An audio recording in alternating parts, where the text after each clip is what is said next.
Chers frères et sœurs en Jésus-Christ, et que la paix et la grâce de Dieu soient avec vous. C'est avec joie que nous vous accueillons ce matin pour ce culte en commun entre nos trois églises. Église évangélique baptiste d'Ottawa, Église évangélique baptiste d'Orléans et Église missionnaire évangélique baptiste de l'Outaouais. Nous vous accueillons avec joie en ce premier dimanche du mois de juillet pour apporter notre adoration à Jésus-Christ, notre Seigneur, notre Sauveur, celui qui nous a sauvés et qui nous donne ce libre accès à Dieu le Père. La parole de Dieu nous dit en psaume 100, « Poussez vers l'Éternel des cris de joie, vous tous, habitants de la terre. Servez l'Éternel avec joie, venez avec allégresse en sa présence. Sachez que l'Éternel est Dieu. C'est lui qui nous a fait et nous lui appartenons. Nous sommes son peuple et le troupeau de son pâturage. Entrez dans ses portes avec des louanges, dans ses parvis avec des cantiques. Célébrez-le et bénissez son nom, car l'Éternel est bon.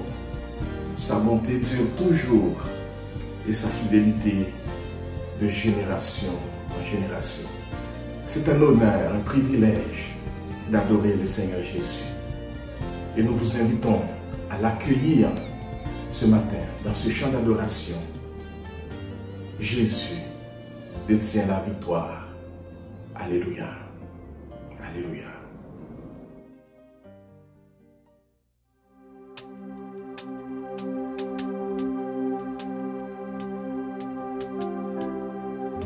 Frères et sœurs, la parole nous dit dans Jean 16, verset 33, « Prenez courage, j'ai vaincu le monde ». Donc aujourd'hui, le groupe de louanges de l'Église évangélique baptiste d'Ottawa aimerait vous rappeler que notre Dieu est ressuscité. Il a vaincu la mort. Jésus agit encore. Donc, quelle que soit la pièce de la maison dans laquelle vous êtes présentement, nous aimerions vous inviter à adorer le Seigneur avec nous et à élever son nom. Alléluia. Jésus détient la victoire.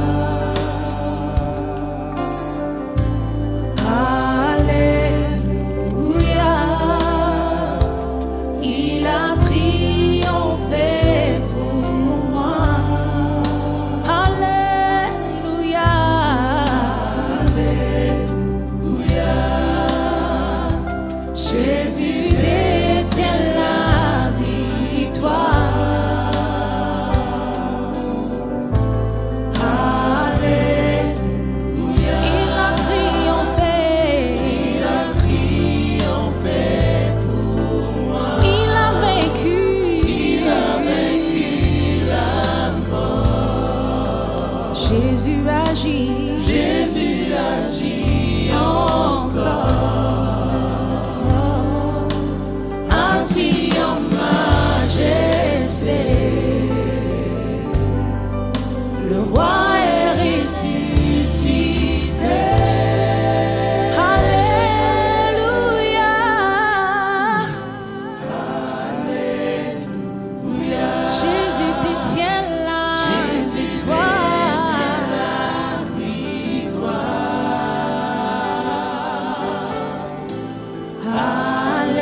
de toi.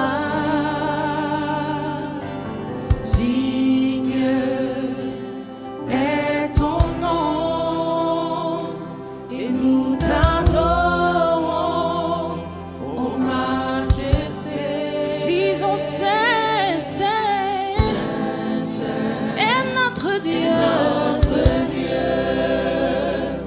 Toute la création parle de toi.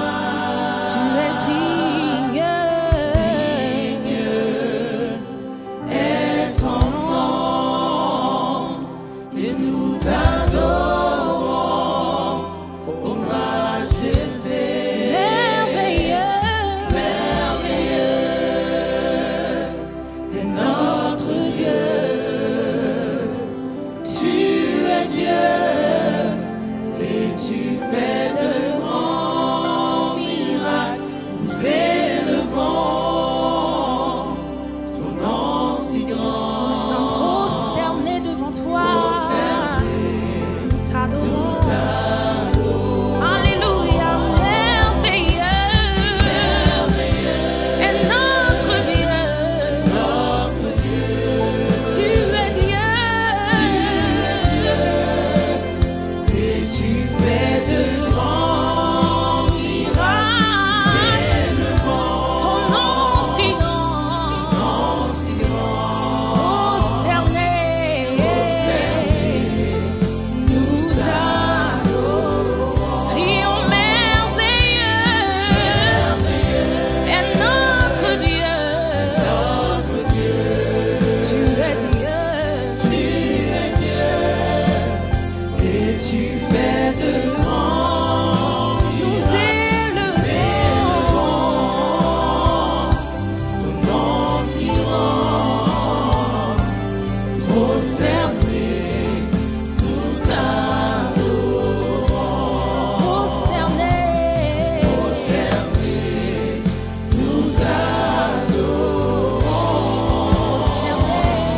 Prosterné, nous t'adorons.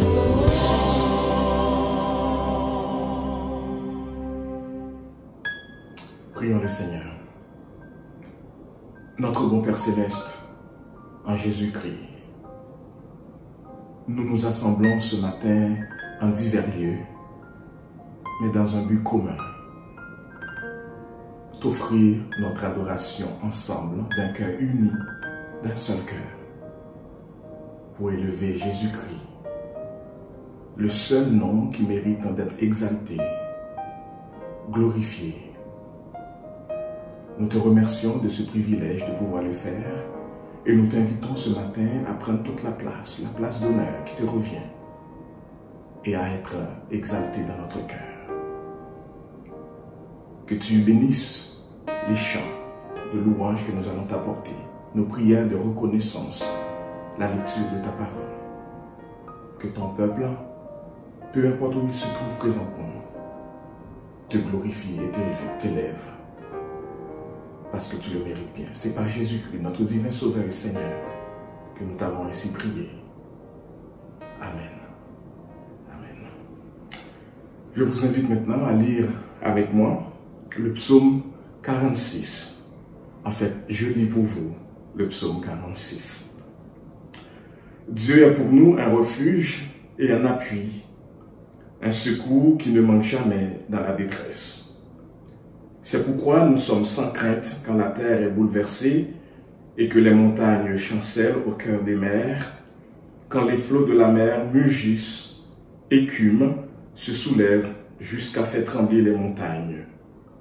Il est un fleuve dont les courants réjouissent la cité de Dieu, le sanctuaire des demeures du Très-Haut.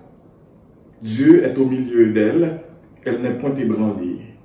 Dieu la secourt dès l'aube du matin. Des nations s'agitent, des royaumes s'ébranlent, il fait entendre sa voix, et la terre se fond d'épouvante.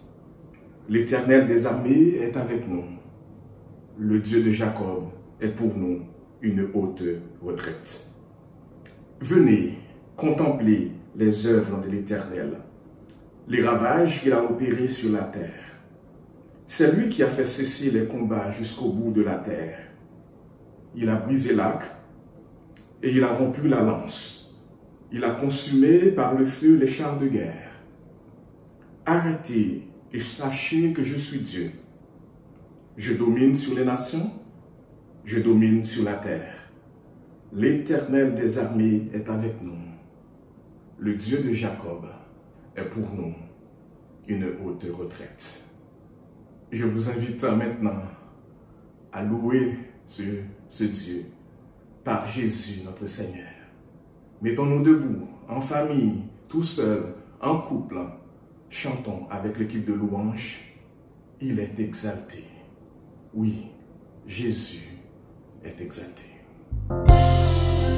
Jésus, notre roi des rois, est digne de recevoir notre louange ce matin. Levons-nous, disposons-nous pour exalter son nom.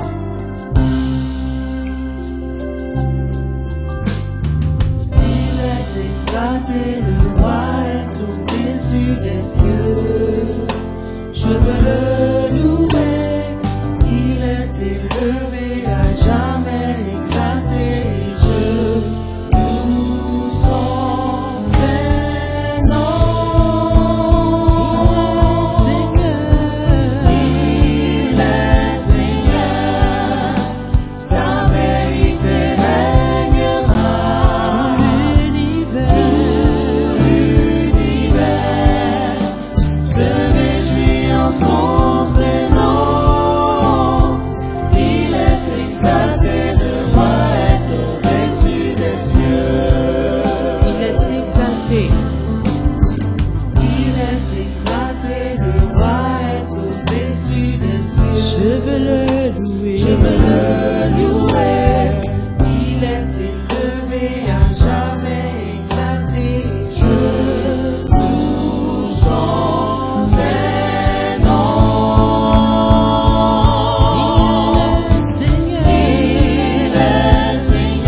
de l'éternité. Pourquoi quitter ce palais de bonheur pour un sentier de misère?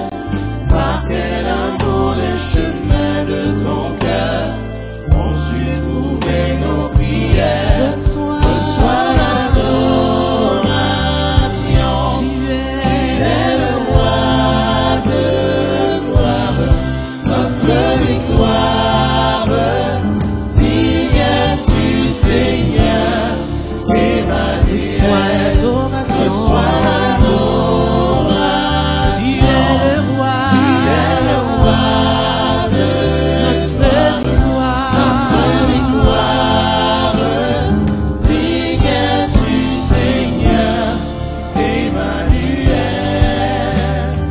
De cette foi que ton cœur a montrée, je veux puiser mon secours sur le chemin que ta vie a tracé. Je marcherai chaque jour. Garde mes yeux des attraits de ce monde. Garde-moi près de la croix. En ce lieu saint où mon âme est ébranlée d'humilité et de joie. Reçois l'adoration. Tu es le roi. Tu es le roi de notre victoire. Notre victoire. Digne es-tu, Seigneur, Emmanuel. Reçois l'adoration. Reçois l'adoration. Tu es le roi de gloire, notre victoire. Digne es-tu, Seigneur, Emmanuel.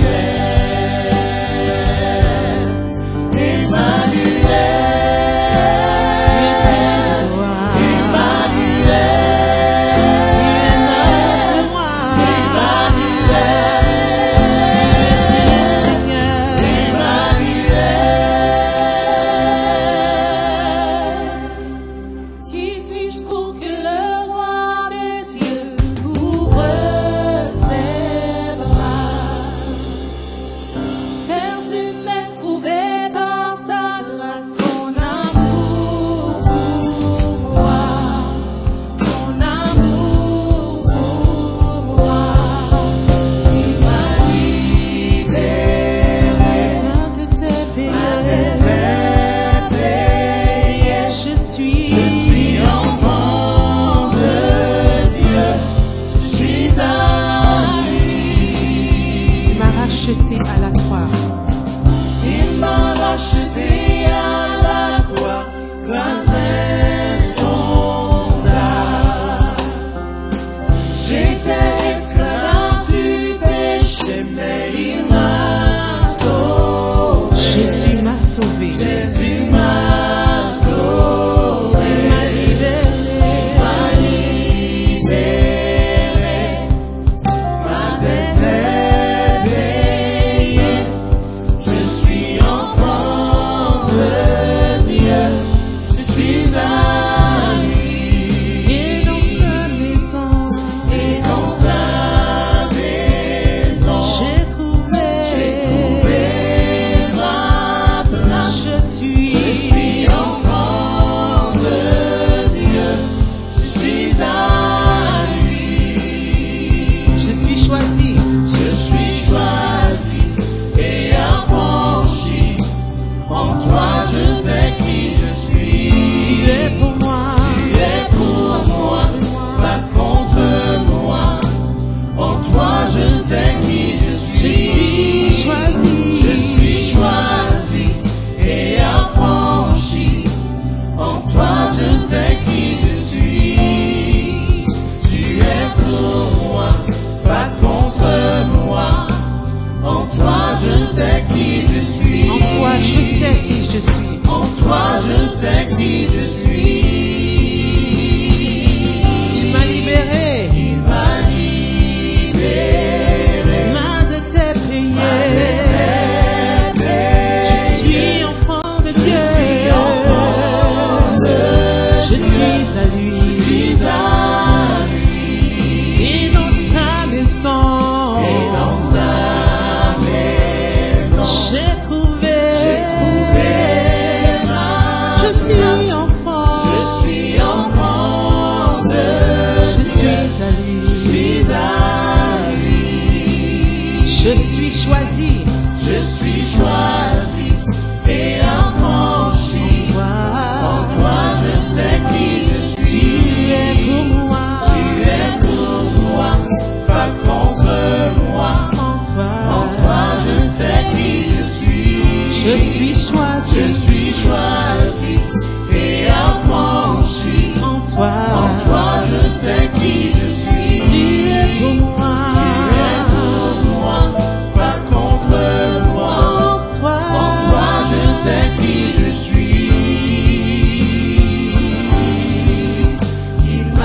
Oh oui, frères et sœurs, en lui, nous savons qui nous sommes, notre dette est payée et nous avons trouvé une place dans sa maison. Sur ces mots, nous vous souhaitons une fois de plus bienvenue et nous vous saluons dans le nom précieux de notre Seigneur Jésus-Christ ressuscité. David, l'homme selon le cœur de Dieu, appréciait chaque moment dans la présence du Seigneur. Écoutez ce qu'il nous dit au psaume 73, versets 25 à 28. « Quel autre ai-je au ciel que toi, et sur la terre, je ne prends plaisir qu'en toi. Ma chair et mon cœur peuvent se consumer. Dieu sera toujours le rocher de mon cœur et mon partage. Car voici, ceux qui s'éloignent de toi périssent. Tu anéantis tous ceux qui te sont infidèles. Pour moi, m'approcher de Dieu, c'est mon bien. Je place mon refuge dans le Seigneur, l'Éternel, afin de raconter toutes tes œuvres. » Donc, bienvenue chez vous, dans l'Assemblée des Saints, dans l'Assemblée des fidèles, dans la maison de votre Dieu. Et nous vous souhaitons la bienvenue. Nous prenons aussi plaisir à souligner les anniversaires afin de nous réjouir avec ceux qui se réjouissent. Anniversaire de mariage, anniversaire de conversion, anniversaire de baptême.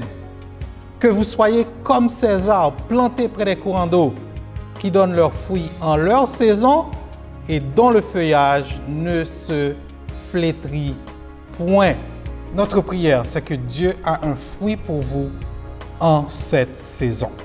Donc, nous vous prions aussi de consulter les annonces de chacune des églises respectives, consulter les sites Internet de ces églises et n'hésitez pas vous-même à nous faire part de toute annonce en appelant au secrétariat de l'Église. Donc, celles-ci sont mises à jour régulièrement pour vous. C'est maintenant aussi le moment où, normalement, dans le culte, nous allions procéder au recueillement des dîmes et des offrandes de l'Assemblée. Écoutez ce que le Seigneur nous dit à ce sujet en 2 Corinthiens 9, versets 6 et 7. « Sachez-le, celui qui sème peu, moissonnera peu. Et celui qui sème abondamment, moissonnera abondamment. Que chacun donne comme il l'a résolu en son cœur, sans tristesse ni contrainte, car Dieu aime celui qui donne avec joie. » Donc nous vous remercions beaucoup de votre fidélité et nous comptons non seulement sur votre fidélité passée, mais aussi votre fidélité présente et à venir envers l'œuvre du Seigneur. Les dons que vous faites sont gérés sagement, avec probité et transparence. Nous vous remercions pour votre fidélité. Donc, des instructions vous ont été envoyées concernant la façon de faire ces dons, soit par transfert électronique, soit par la poste, ou encore simplement en venant déposer vos enveloppes à l'église même. Chers amis, nous venons de chanter que Dieu est exalté. Nous venons de chanter « Reçois l'adoration ». Allons maintenant au-devant de lui dans la prière, parce qu'il est le Dieu qui non seulement écoute, mais aussi il répond aux prières. Une femme nommée Anne a longtemps prié pour avoir un enfant. Et écoutez sa prière d'action de grâce au Seigneur. Ceux qui étaient rassasiés se louent pour du pain. Et ceux qui étaient affamés se reposent. Même la stérile enfante 7 fois, et celle qui avait beaucoup d'enfants est flétrie. L'Éternel fait mourir et il fait vivre. Il fait descendre au séjour des morts et il en fait remonter. L'Éternel appauvrit et il enrichit. Il abaisse et il élève. De la poussière, il retire le pauvre. Du fumier, il relève l'indigent pour les faire asseoir avec les grands. et il leur donne en partage un trône de gloire. Car à l'Éternel sont les colonnes de la terre, et c'est sur elles qu'il a posé le monde. Parole du Seigneur. Prions. Éternel, comment ne pas te louer, comment ne pas te prier, comment ne pas t'exalter, comment ne pas t'adorer pour le Dieu merveilleux que tu es. Le Dieu incomparable, le Dieu inébranlable, le seul Dieu sage. Papa, nous venons à toi te rendre des actions de grâce en ce jour pour le Canada qui fête cette semaine son 153e anniversaire. Merci, Papa, pour cette terre qui est pour plusieurs d'entre nous une terre d'accueil, une terre où il fait bon vivre, une terre de prospérité, d'opportunité, une terre paisible. Nous te rendons grâce pour ce pays. Nous te rendons grâce pour la paix sociale qui y règne. Nous te rendons grâce, Seigneur Dieu, pour les avantages que ce pays offre à son peuple. Père, nous te disons merci pour les autorités et nous te prions pour eux, pour le Premier ministre de ce pays, pour les chefs, les juges, les députés, les sénateurs, pour, Seigneur Dieu, tous ceux que tu as élevés en autorité au-dessus de nous. Ta parole nous dit que les cœurs des rois sont comme des courants d'eau entre tes mains. Et que tu, dans ta grâce, que tu puisses continuer à orienter les cœurs des chefs vers ta volonté pour ce pays. Protège-nous de toute dissension, de toute, Seigneur Dieu, perturbation à la paix sociale et que nous puissions continuer à mener une vie paisible dans ce pays. Père, nous te rendons grâce pour ce que tu as fait pour nous pendant ce temps de confinement. Nous pouvons dire, Ebenezer, jusqu'ici, tu nous as secourus. Merci Éternel, parce que tu es le Dieu qui soutient, le Dieu qui relève et le Dieu qui sauve. Papa, nous venons à toi pour les temps de recueillement que nous avons eus, les temps de méditation de ta parole, les temps de ressourcement spirituel, les conversations profondes que nous avons eues avec nos proches. Nous te rendons grâce. Nous savons du reste que toute chose concourt au bien de ceux qui aiment Dieu, de ceux qui sont appelés selon son dessein. Nous ne comprenons pas ce que tu es en train de faire, mais l'important n'est pas que nous comprenions. L'important, c'est que nous ayons foi. Quand ton temps, tu agiras en notre faveur. Merci Seigneur pour les mamans, nos sœurs qui ont donné naissance à des enfants, même pendant cette pandémie éternelle. Nous te rendons grâce de les avoir protégés et de les avoir permis, Seigneur, de mettre au monde, Seigneur, ces enfants. Nous te rendons grâce. Papa, nous venons à toi aussi avec l'espérance que tu es le Dieu qui continue à agir. Ta parole nous dit clairement que tu es le Dieu qui fait mourir et qui fait vivre.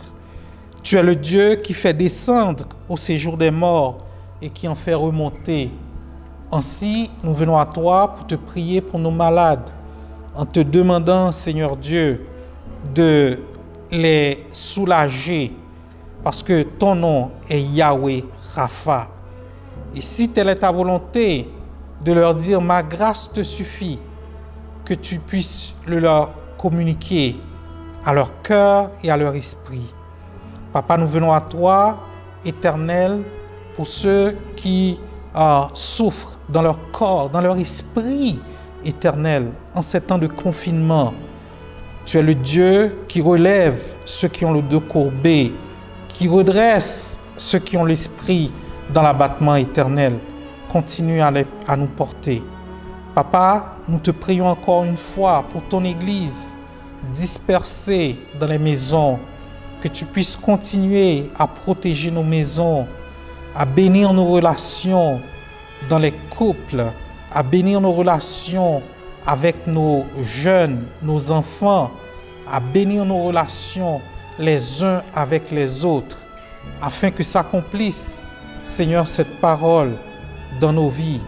Tu aimeras ton prochain comme toi-même.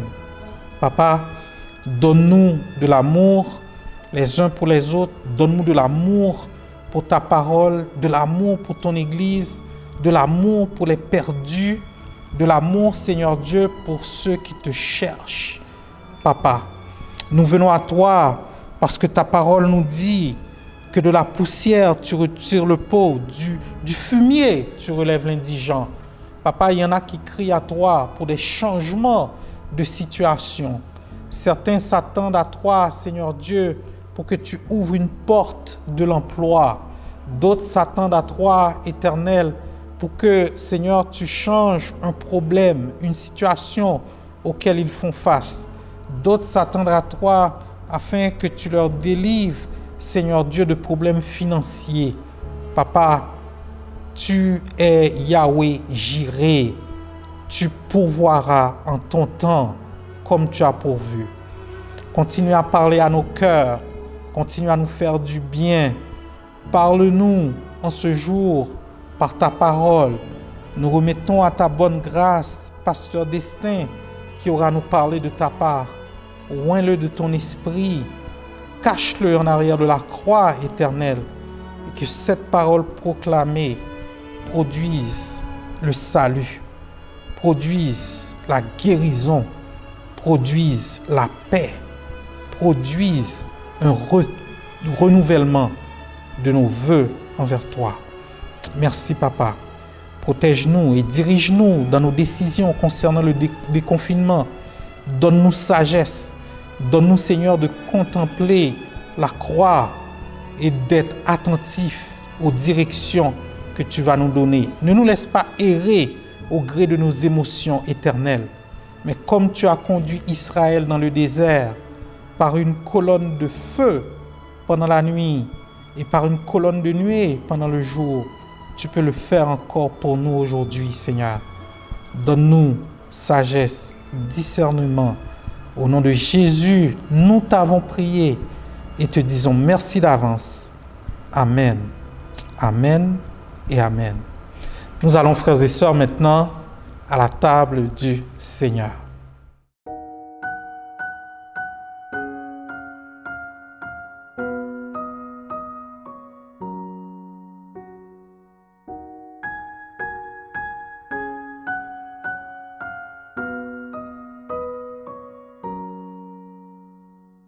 Frères et sœurs, c'est avec une grande joie et reconnaissance que nous nous approchons de la table du Seigneur, déjà au début du mois de juillet, le 7e mois de l'année 2020.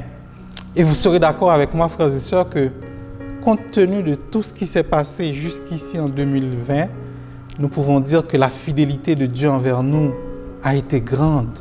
Sa bonté a atteint les nues, parce que n'était-ce de sa grâce, peut-être que vous et moi n'aurions pas cette opportunité aujourd'hui.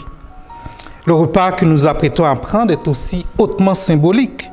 En fait, c'est une préfiguration des noces de l'agneau et du festin que le Seigneur Jésus lui-même est en train de nous préparer. Écoutez ce que nous dit à ce sujet le prophète Ésaïe, dans Ésaïe 25, les versets 6 à 8. L'Éternel des armées prépare à tous les peuples sur cette montagne un festin de mets succulents, un festin de vin vieux, de mets succulents, plein de moelle, de vin vieux clarifié. Et sur cette montagne, il anéantit le voile qui voile tous les peuples, la couverture qui couvre toutes les nations. Il anéantit la mort pour toujours. Le Seigneur, l'Éternel, essuie les larmes de tous les visages. il fait disparaître de toute la terre l'opprobre de son peuple, car l'Éternel a parlé. Ainsi, nous sommes dans la joie, et c'est le Seigneur Jésus lui-même qui a institué la Sainte Seine. Il vous invite à sa table ce matin. En prenant les symboles du pain, symbole de son corps, et du vin, symbole de son sang coulé, nous soulignons que la Sainte Seine est d'abord une Eucharistie, une action de grâce. Une occasion de nous rappeler que Jésus a vaincu la mort, qu'il a accompli tout ce qui était nécessaire pour nous à Golgotha et que son sacrifice a été agréé par Dieu.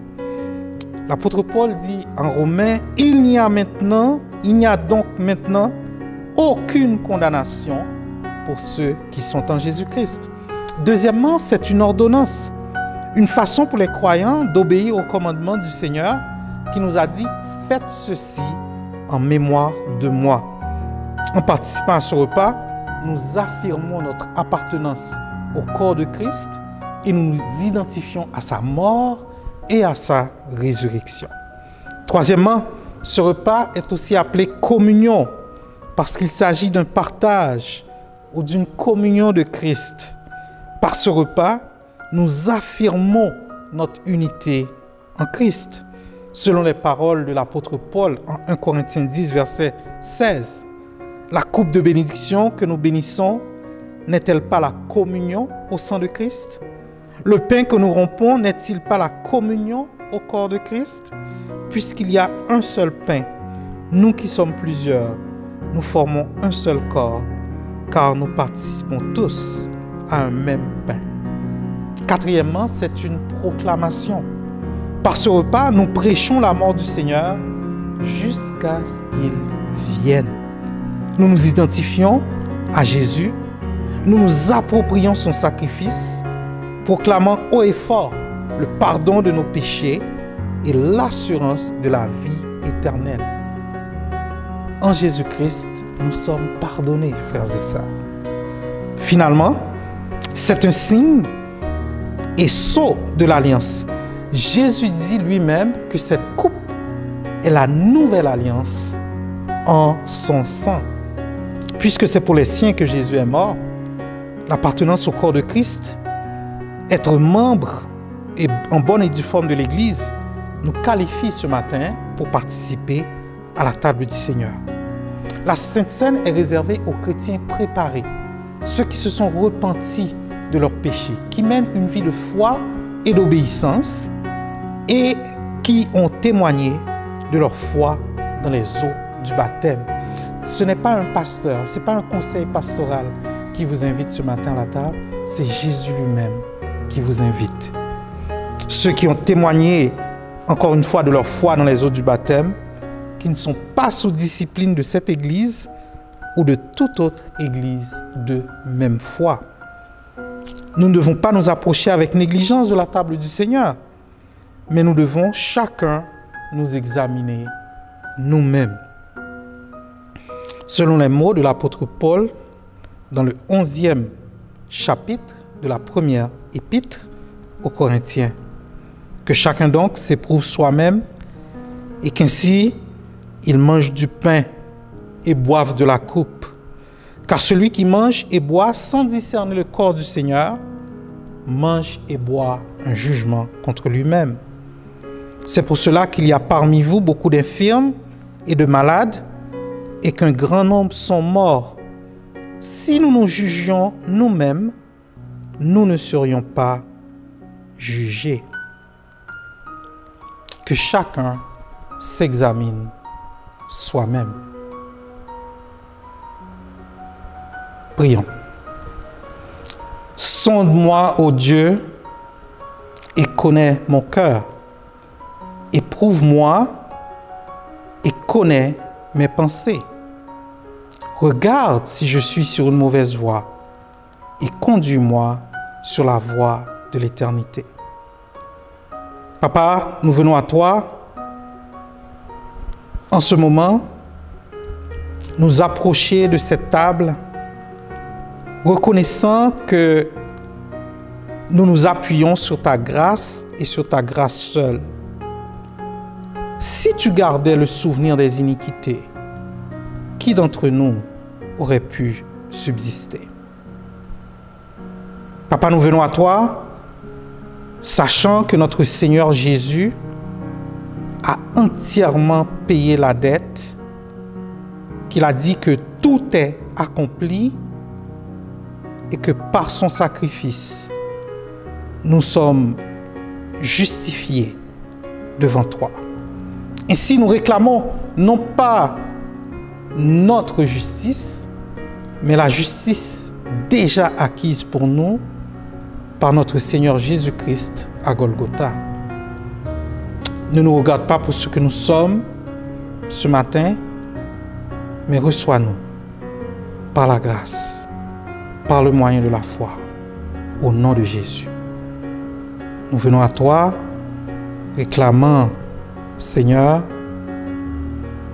ton toucher, et te rendons grâce pour ce don ineffable qu'est Jésus-Christ. Merci Seigneur. Nous te rendons grâce. Amen. Amen. Pendant qu'il mangeait, Jésus prit du pain et après avoir rendu grâce, il le rompit et le donna aux disciples. Prions, rendons grâce. Éternel, nous te rendons grâce pour ce pain, symbole du corps brisé du Seigneur Jésus pour nos iniquités. Ta parole nous dit que le châtiment qui nous procure la paix est tombé sur lui et c'est par ses meurtrissures que nous sommes guéris. Oui, Éternel, merci parce qu'avant même le péché de l'homme, tu avais déjà prévu ta solution. Nous te rendons grâce pour l'agneau qui ne masque pas le péché, qui ne cache pas le péché, mais l'agneau de Dieu qui ôte le péché du monde.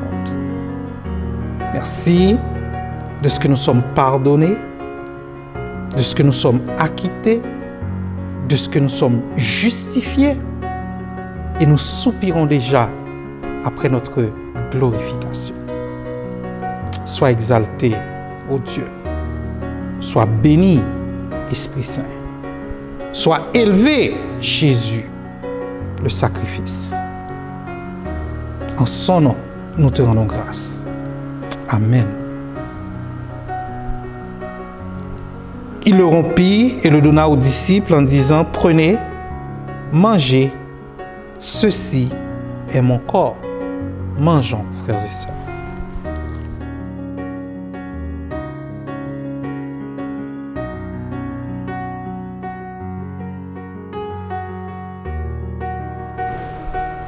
Il prit ensuite une coupe et rendit grâce. Père, nous te rendons grâce pour cet élément, cette coupe, symbole du sang versé de notre Seigneur Jésus-Christ.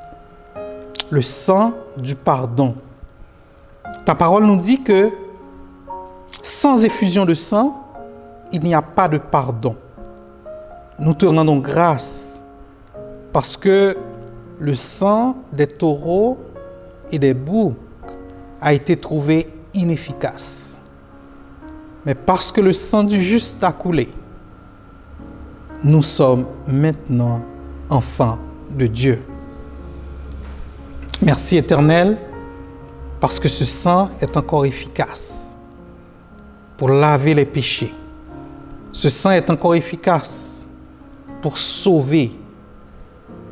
Ce sang est encore efficace pour régénérer nos cœurs tortueux. Merci Éternel, parce que nous n'avons pas été rachetés par de l'argent et de l'or, de la vaine manière de vivre que nous avons hérité de nos pères, mais bien par le sang précieux de Jésus, comme d'un agneau sans défaut et sans tache. Nous te rendons grâce. Au nom de Jésus. Amen. Après avoir rendu grâce, il la leur donna en disant, « Buvez-en tous, car ceci est mon sang, le sang de l'Alliance qui est répandu pour plusieurs pour la rémission des péchés. » Buvons, frères et sœurs.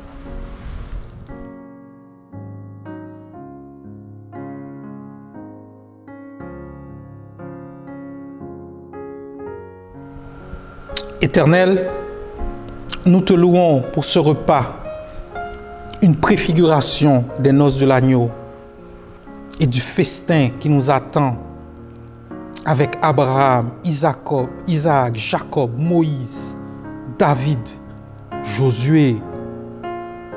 Nous te rendons grâce parce que nous n'aurions pas pu nous-mêmes nous qualifier pour ce repas.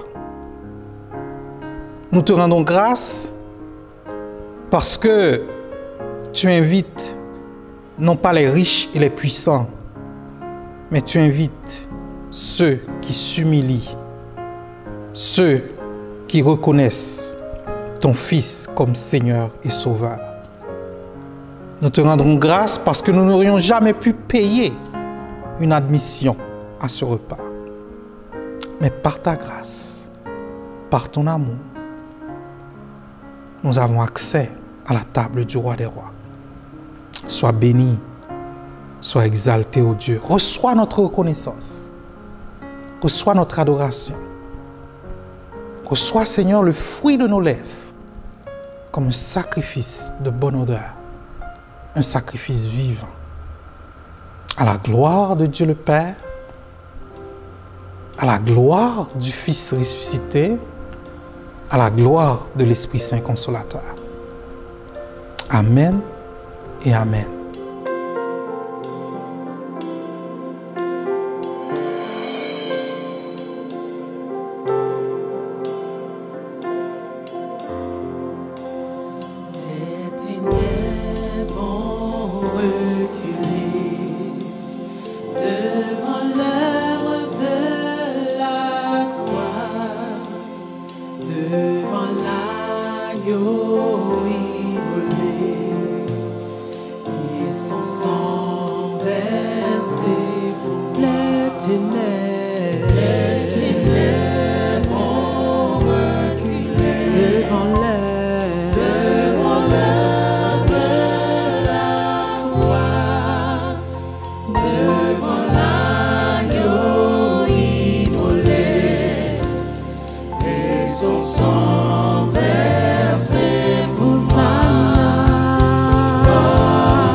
la paix et la grâce de Dieu soient avec vous.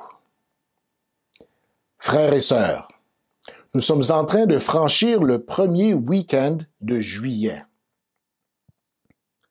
Qu'on soit en vacances ou pas, il y a quelque chose de reposant dans l'expression « premier week-end de juillet ».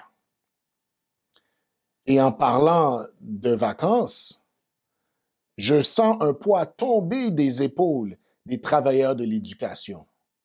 Bien sûr, je fais référence aux enseignants, enseignantes, aux éducateurs, éducatrices, ainsi qu'aux membres de l'administration.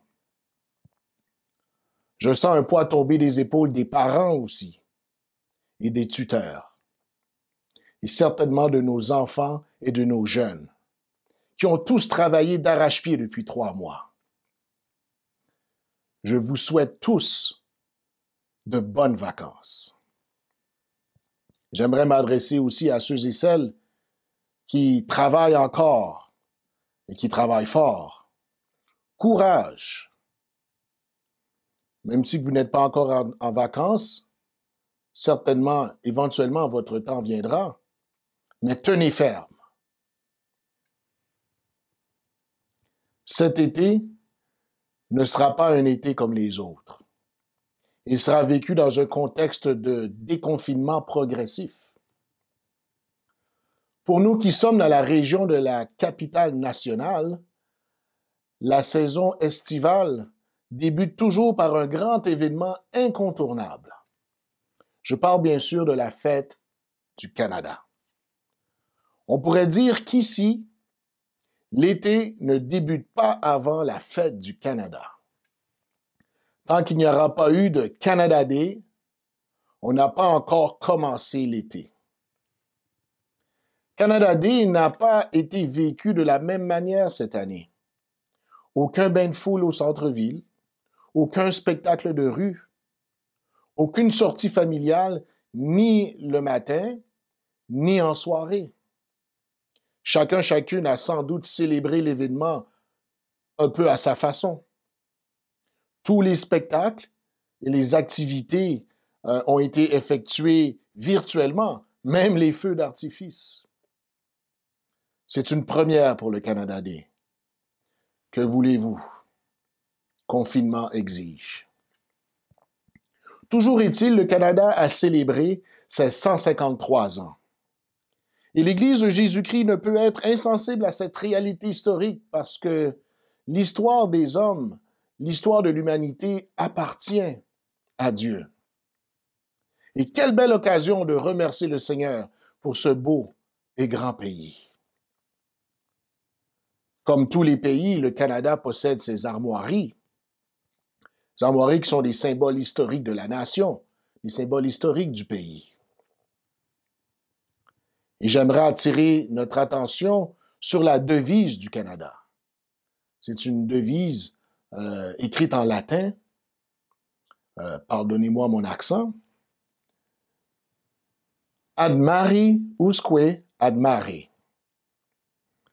On peut dire que j'en perds mon latin. Littéralement, d'une mer à l'autre.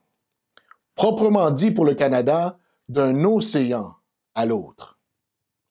On dit que l'expression initiale faisait référence au chemin de fer canadien qui faisait tout le pays, d'un océan à l'autre, donc de l'Atlantique au Pacifique. Et elle devient officiellement la devise du Canada au début des années 1920. L'histoire raconte aussi que l'expression d'un océan à l'autre a été premièrement adoptée par le pasteur presbytérien George Monroe Grant. Mais c'est bien, assez pour le cours d'histoire ce matin.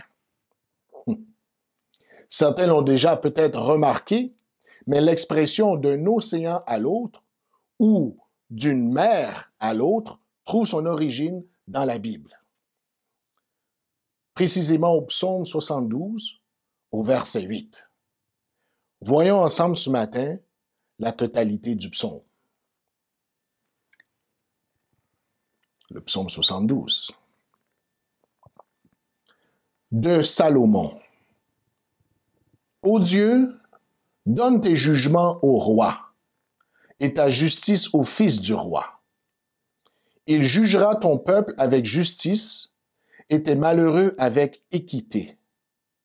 Les montagnes porteront la paix pour le peuple et les collines aussi par l'effet de ta justice. Il fera droit aux malheureux du peuple, il sauvera les enfants du pauvre et il écrasera l'oppresseur. On te craindra tant que subsistera le soleil, tant que paraîtra la lune de génération en génération. Il sera comme une pluie qui tombe sur un terrain fauché, comme des ondées qui arrosent la campagne. En ces jours, le juste fleurira et la paix sera grande jusqu'à ce qu'il n'y ait plus de lune. Et le verset 8, il dominera d'une mer à l'autre et du fleuve aux extrémités de la terre. Devant lui, les habitants du désert fléchiront le genou et ses ennemis lécheront la poussière. Les rois de Tarsis et des îles paieront des tributs. Les rois de Séba et de Saba offriront des présents. Tous les rois se prosterneront devant lui. Toutes les nations le serviront. Car il délivrera le pauvre qui crie et le malheureux qui n'a point d'aide. Il aura pitié du misérable et de l'indigent. Et il sauvera la vie des pauvres. Il les affranchira de l'oppression et de la violence. Et leur sang aura du prix à ses yeux. Ils vivront et lui donneront de l'or de Séba. Ils prieront pour lui sans cesse, ils le béniront chaque jour. Les blés abonderont dans le pays, au sommet des montagnes, et leurs épis s'agiteront comme les arbres du Liban. Les hommes fleuriront dans les villes comme l'herbe de la terre. Son nom subsistera toujours. Aussi longtemps que le soleil, son nom se perpétuera. Par lui, on se bénira mutuellement et toutes les nations le diront heureux. Béni soit l'Éternel Dieu, le Dieu d'Israël, qui seul fait des prodiges. Béni soit à jamais son nom glorieux. Que toute la terre soit remplie de sa gloire. Amen. Amen. Et le verset 20, fin des prières de David, fils d'Isaïe. Amen. Que le Seigneur puisse bénir cette portion de l'Écriture pour l'édification commune de nos âmes. Prions. Seigneur, nous sommes devant ta parole. Que tu puisses nous parler, que tu puisses te révéler à nous, que tu puisses nous dire ce que nous avons besoin d'entendre pour notre cheminement avec toi, que nous puissions apprendre à marcher devant ta face, que nous puissions laisser libre cours à ton esprit afin de comprendre ce que tu veux nous dire et que nous puissions l'appliquer dans notre vie aujourd'hui même. Nous te prions ainsi, Père, dans le nom de Jésus, celui qui vit et qui règne au siècle des siècles. Amen. Amen. Quel est le contexte du psaume 72? Bien, il est question ici d'un psaume royal ou un psaume messianique. Il a été écrit pour les événements royaux, tels la consécration d'un nouveau roi. Selon plusieurs commentateurs bibliques, il a été écrit par le roi David pour Salomon, son fils. On voit ici un roi qui prie le Seigneur en faveur de son successeur. Ce psaume est vraisemblablement le dernier psaume écrit par le roi David. Si je devais donner un titre à cette prédication, le titre aurait été « Le roi qu'il nous faut ». Et le message du jour sera divisé en 3 parties, soit premièrement la requête du roi, deuxièmement, toujours plus loin, et troisièmement, ma réalité. Vous savez, pour bien lire et comprendre la parole de Dieu, il faut porter des lunettes 3D. Oui, Il faut porter des lunettes de 3 dimensions. Il faut porter ce genre de lunettes car il y a une profondeur dans la parole de Dieu qui ne nous est pas permis de saisir à l'œil nu. Si l'on ne porte pas les lunettes 3D, on ne voit pas clairement. On a une vision floue. On dit qu'il y a toujours 3 dimensions dans la parole de Dieu. La dimension du présent, la dimension de l'avenir et la dimension personnelle. Qu'est-ce qu'on entend par la dimension du présent? Bien, la dimension du présent fait référence à la réalité de l'auteur biblique. Parce que l'auteur biblique écrit pour sa génération. Il écrit pour sa génération au nom de Dieu. Et certainement, il y a une profondeur dans la parole de Dieu, mais lui, premièrement et avant tout, il comprend que ce qu'il dit, ce qu'il écrit, est en fonction de sa génération.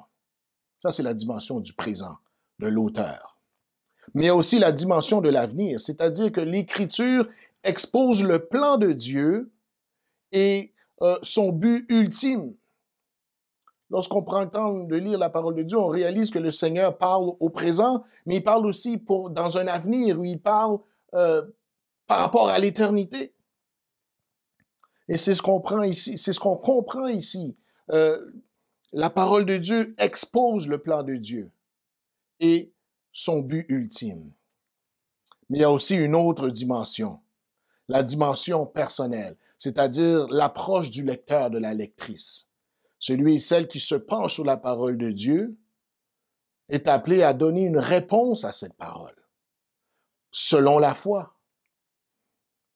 Et c'est une réponse qui est toujours en contexte de ce que le Seigneur dit, et il semble que cette réalité que l'on lit dans la parole de Dieu rime à notre vie présentement. Et c'est pour ça qu'on a une réponse personnelle à donner. Je crois ou je ne crois pas. J'obéis ou je n'obéirai pas.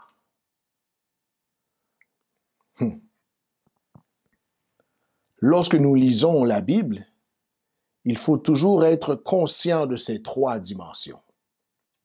Ayant cela en tête, étudions ensemble le passage du jour.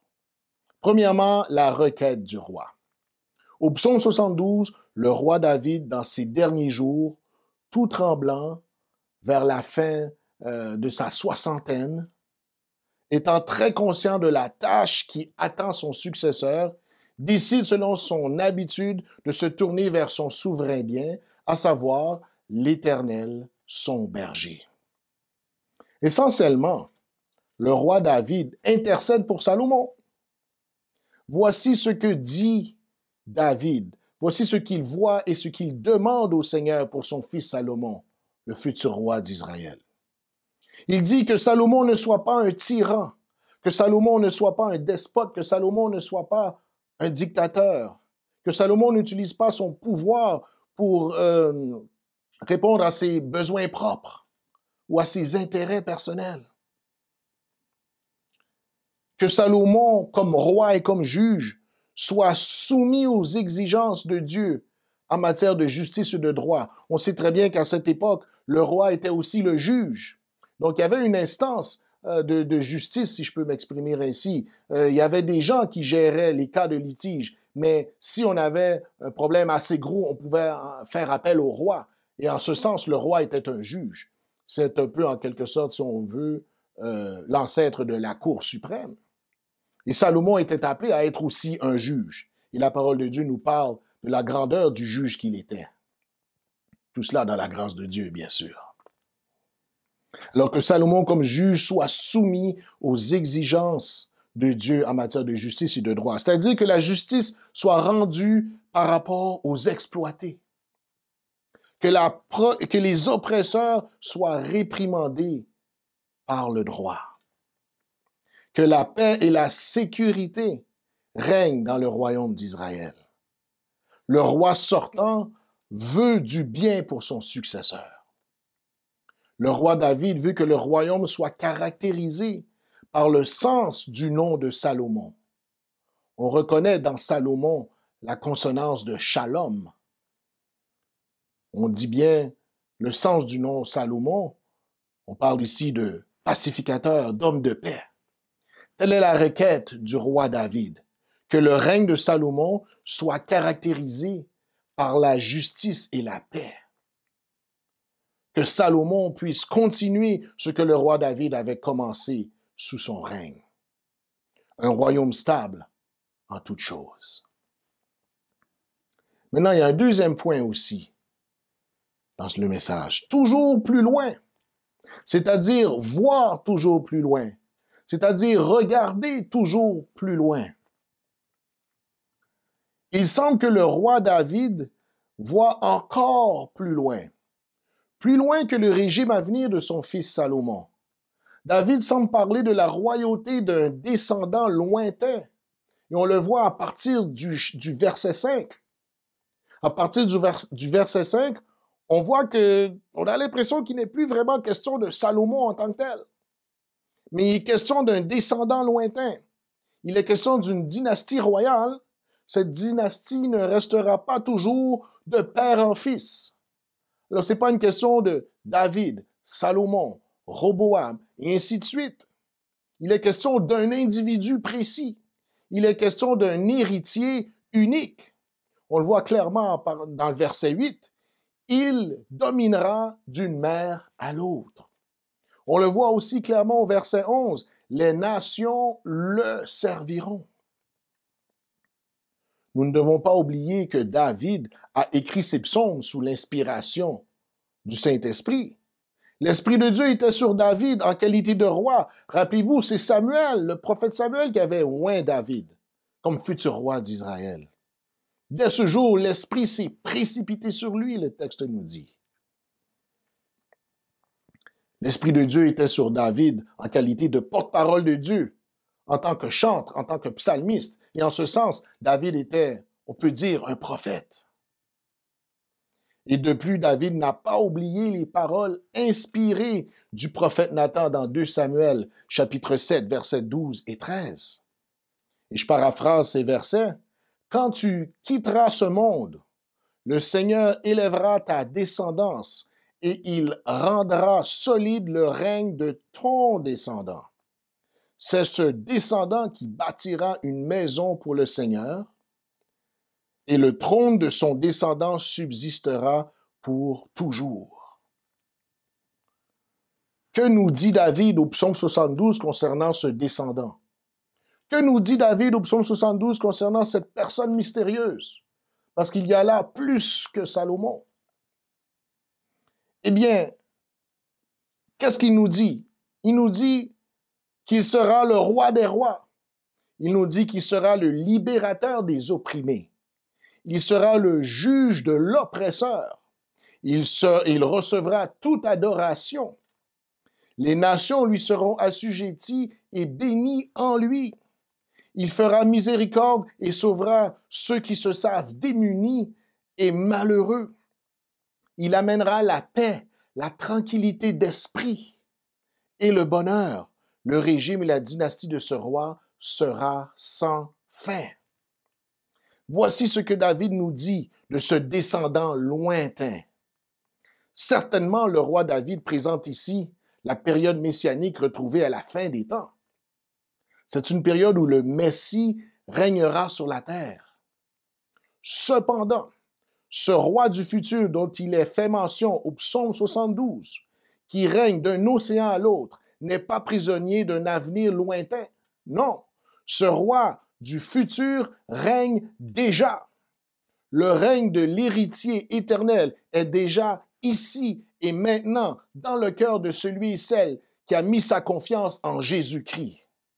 Car l'héritier promis, le Messie, loin de l'Éternel, le roi des nations, est nul autre que Jésus de Nazareth, selon Jean 1, 12 à 18, entre autres.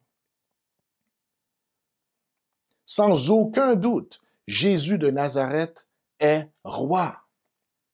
Il a été crucifié en tant que roi, au dire de Rome et de ses bourreaux, selon Luc 23, verset 38. Il est ressuscité et reviendra en tant que roi des rois, au dire de la parole de Dieu, selon Apocalypse chapitre 17, verset 14 et chapitre 19, verset 16. et il règne dans nos vies, car il est notre roi. Il est celui qui nous a libérés de l'emprise du péché. Il est celui qui sera le juge de notre accusateur, Satan le diable. Il est celui qui reçoit toute notre adoration. Il est celui qui est venu nous chercher de toutes les nations pour nous bénir. Il est celui qui nous a sauvés, nous qui étions sans espoir et sans espérance.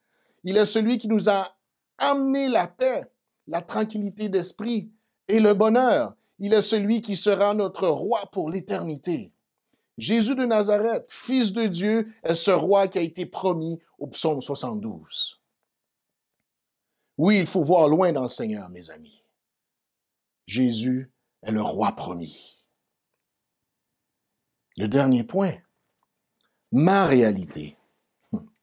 C'est-à-dire, moi dans tout cela, quelle est ma réalité par rapport à ce roi?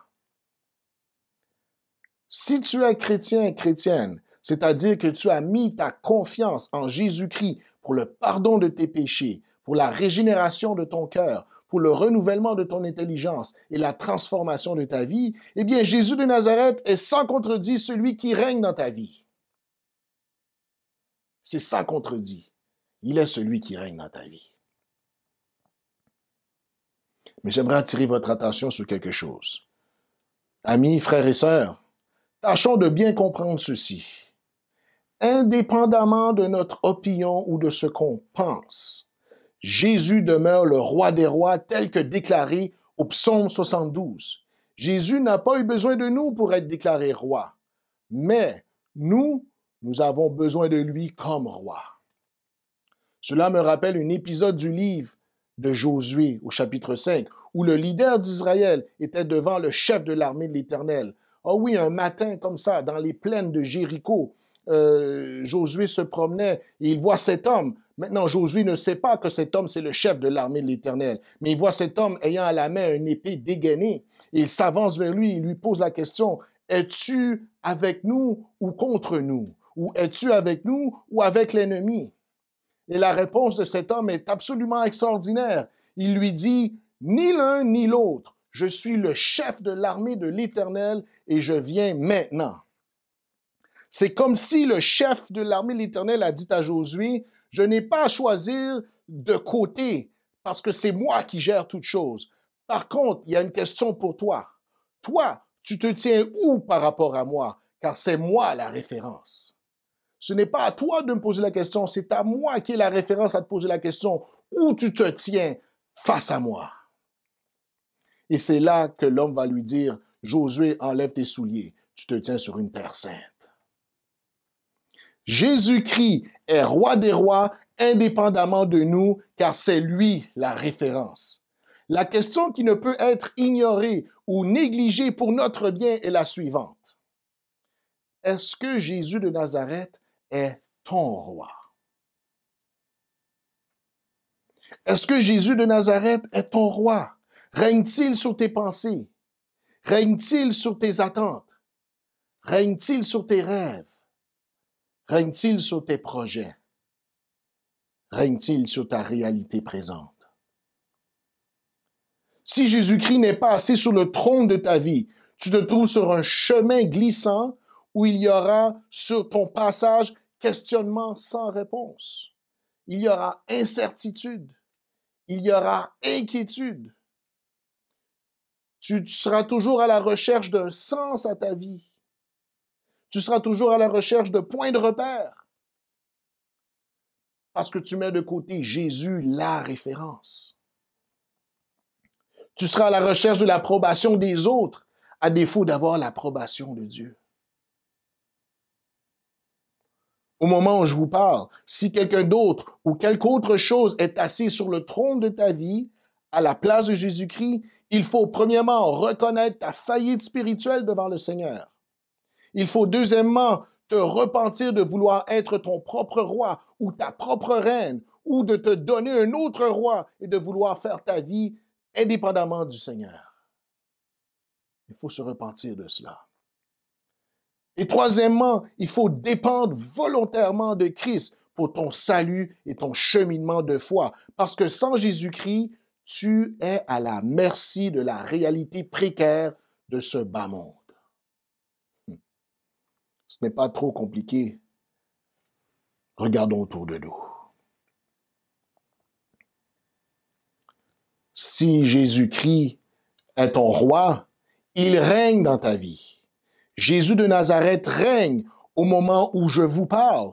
Beau temps, mauvais temps, il règne. En temps de crise socio-ethnique, il règne. En temps de pandémie, il règne. En temps de déconfinement incertain, il règne. En temps de prévision d'une seconde vague, il règne. Jésus de Nazareth règne en toutes choses aussi. Il règne pour toi et il règne en toi. Il sait ce qui se passe précisément dans ta vie parce qu'il règne. Il connaît tes craintes. Il connaît tes peines. Il connaît tes rêves. Il connaît même tes rêves brisés peut-être de 2020. Il connaît toutes ces choses parce qu'il règne. Ce n'est pas parce qu'un certain nombre de choses ne se sont pas concrétisées à date à cause de la pandémie que le Seigneur t'a oublié, non. Mon frère, ma sœur, le GPS du Seigneur pour ta vie ne fait pas défaut. Le GPS de ton roi ne recalcule jamais car il sait exactement quel chemin il veut prendre avec toi. Parce que le Seigneur prend le chemin avec toi. Dans ce chemin, tu penses que tu es seul, mais tu n'es pas seul car le Seigneur prend le chemin avec toi. En Jésus-Christ, tu n'as pas besoin de stresser pour ton aujourd'hui et ni pour ton demain, car il connaît le chemin et il te conduira. Que ce roi de gloire qui domine d'un océan à l'autre puisse éclairer notre chemin. Joignez-vous à moi dans cette prière qui est en quelque sorte une déclaration des promesses de Dieu pour nous. Seigneur notre Dieu, nous savons que tu règnes encore. Jamais ton amour ne s'endort. Le vent se déchaîne, nos cœurs sont en peine, mais nous savons, Seigneur, que tu nous conduiras jusqu'au port. Oui, Seigneur, nous savons que tu règnes encore. Jamais ton amour ne s'endort, car ce que tu nous promets reste vrai pour jamais, parce que tu règnes encore. Amen. Que le roi qui régnera sur toutes choses, selon le psaume 72, puisse déjà, dans sa grâce et son amour, régner en nous. Recevons la bénédiction. Que le Dieu de paix, qui a ramené d'entre les morts le grand pasteur des brebis, par le sang d'une alliance éternelle, nous rende capables de toute bonne œuvre et qu'il puisse déverser sur chacun de nous sa paix, sa joie et son amour dès maintenant et à jamais. Allez dans la paix. Que le Seigneur vous bénisse.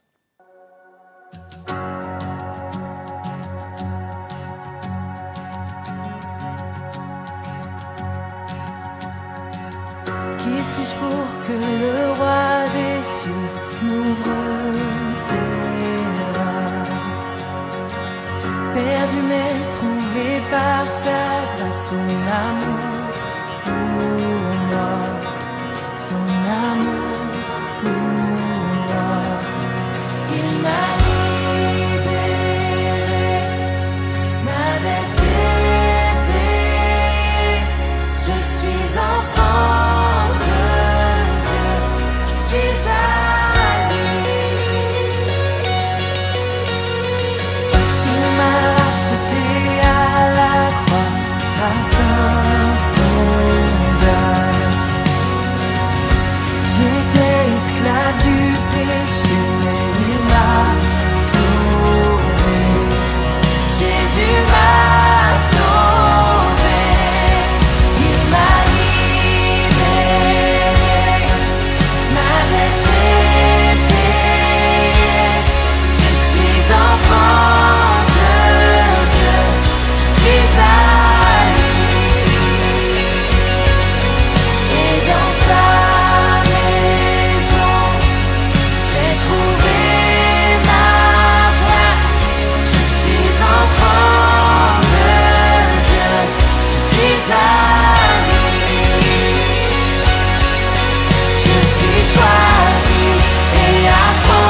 choisi et affranchi. En toi je sais qui je suis. Tu es pour moi, pas contre moi. En toi je sais qui je suis. Je suis choisi et affranchi. En toi je sais qui je suis. Tu